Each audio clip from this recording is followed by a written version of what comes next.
Welcome to the first of our tutorial sessions for Celtic Christianity Online.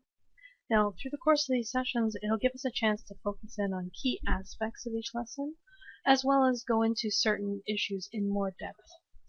Of course, this does mean that these tutorials do not, in fact, replace the lessons, and should be used in tandem as needed. Today we'll be taking a look at lesson number 2, the paradoxes of Celtic Christianity. Now, before we go ahead and say exactly what paradoxes exist, we should make sure that we're all on the same page of what the word paradoxes mean. Now, for the purposes of this course, we'll understand that a paradox is something, such as a situation, that is made up of two opposite things that seem to be impossible, but is actually true. What this means is that the definition of the two things are so radically opposed to each other that you think they would cancel each other out. An example of this is when you say a situation is bittersweet. Now, if you know the definition of bitter and the definition of sweet, it would make no sense in the contrast of this. However, taken as a word together, everyone understands what you mean. Now, moving on to the three paradoxes we'll be dealing with throughout the course. The first paradox is that Celtic Christianity emerged within an insular or island culture, and that means that they developed certain characteristics. And while this is true, it also is true that they are receptive to influence from, and also influenced, the continental form of Christianity at the time.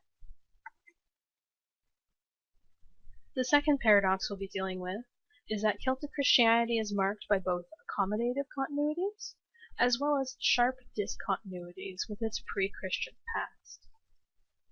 The last paradox we'll be dealing with is that within Celtic Christianity there's a propensity for rigorous asceticism, which exists but also in tandem with a deep passion for the natural world, the arts, and scholarship. So these are the three paradoxes we'll be dealing with throughout our time together. Now, I know this seems like a lot. We'll go ahead and unpack them one by one, and throughout the entirety of the course, you'll get a chance to work with these concepts more and more. Looking at the first paradox again, Celtic Christianity emerged within an insular or island culture and developed a very specific set of characteristics while still being receptive to influence from and generating influence on other cultures beyond its own shores. Now, what we mean by insular is specifically in reference to the islands. These are the islands in the western Atlantic seaboard, especially the islands of and around what's now known as Ireland and Great Britain. If you just picture a map, it kind of gives you an idea of where we're talking about. Now, there is another definition for insular. Specifically, that means something that is isolated, narrow, closed off.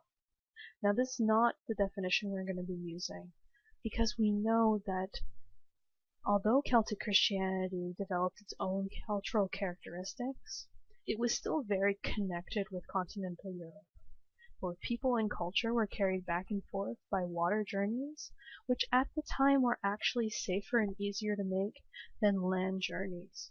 This meant that Celtic Christianity was both influenced by and also exerted influence upon its wider world.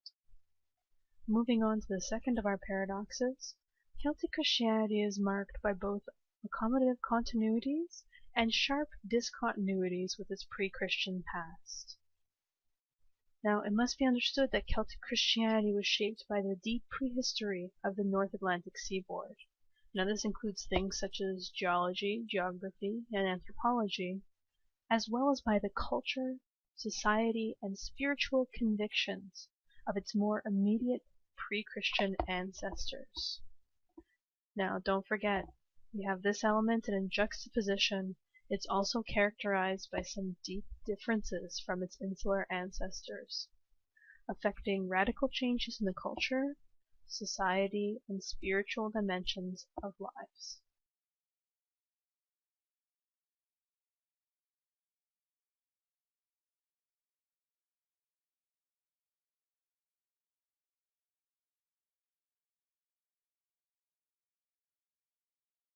How do we know that these continuities and discontinuities exist?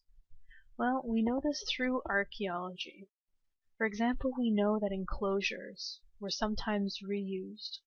These are elements from previous constructions used for protection and also to mark holy ground. Here we see an Iron Age enclosure in County Donegal. We also know because churches were sometimes located on sites for pre-Christian shrines. They're using the same location. Often they're even using the same orientation of the building, but imparting a new meaning on the site.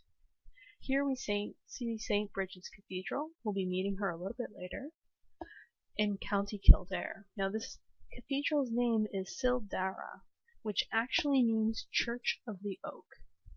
Now some academics believe that its name, in fact, comes from a memory of a Druidic temple or a Druidic holy place which would have existed on this site. We also know from burial sites, the styles of tombs and burial places are continuous with Bronze Age or pre-Christian in certain areas. Again, we're back in County Donegal for this example. Other archaeological finds are stone markers, which would have been used as grave markers continuous with Bronze Age. They were sometimes reused in later periods. We'll in fact see this in later lessons. These are the standing stones from County Louth.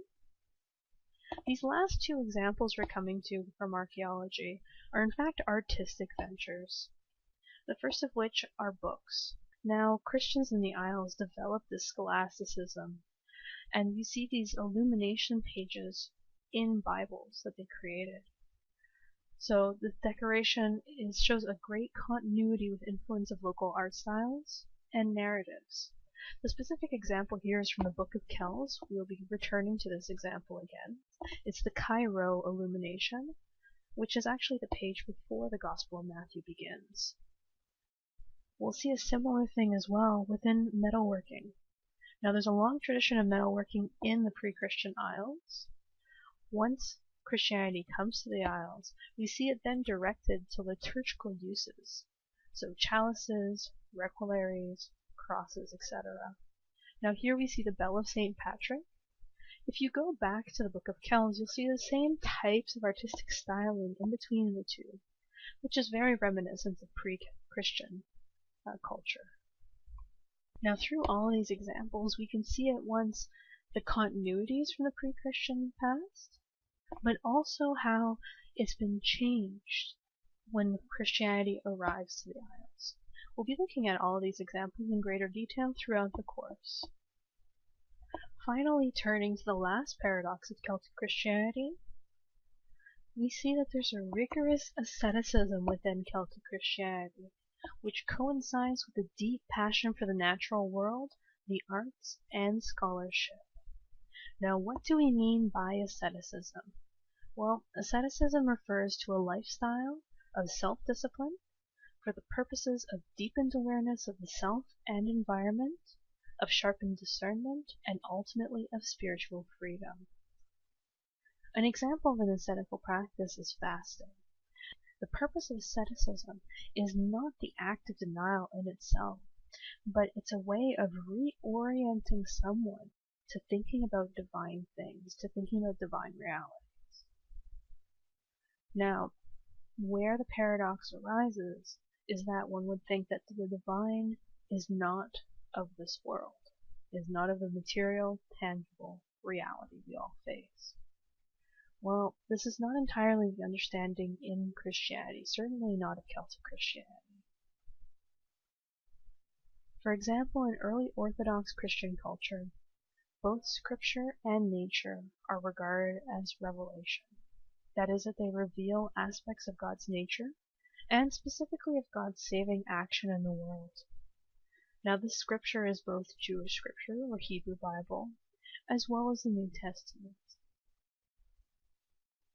Now contrast this with another early Christian belief system, the Gnostics. Now Gnostics believe that everything that's physical reality is evil, as it keeps one away from experiencing true reality, which is the spiritual reality. They go as far as to say that creation came to be at the will of an evil demiurge. You could think of this as kind of a demon figure, which is evil. As such, they reject Jewish scripture, as it is that creator God which is present. Now, you see here kind of a contrast in beliefs. Next week we'll get into a few other contrasts as well. Of course, Celtic Christianity does take the earlier Orthodox Christian stance as well. But having said that both nature and scripture are important for understanding God, these things also require interpretation. Now, how does one interpret these? Well, you interpret it through the senses, or levels, if you will, of scriptural meaning. These include literal, historical, allegorical, and spiritual. Celtic Christianity, in particular, did inherit three main traditions from the continent and the Isles, which led to this unique brand of revelation through nature and scripture. First, they inherited the tradition of passionate debate about biblical hermeneutics, as well as the correct methods of interpreting scripture. We'll see next week that Celtic Christianity really comes up out of this lively debate about what entirely it means to be Christian. Second, they did inherit a reverence for nature as a locus for encountering the gods, which existed in pre-Christian spiritual culture in the Isles. And finally, Celtic Christians inherited from the Christians of late antiquity tradition of veneration of nature as good, as made by God and as the medium of God's revelation and salvation. This concludes our time today. There's a link below with more examples of nature in Scripture. I encourage you to go and take a look at that. We'll also leave you today with the 3 paradoxes of Celtic Christianity. Now, as you go through the course, any new information, just go and take a look and see which paradoxes they're speaking to. So that's it for this time. We'll see you again next week.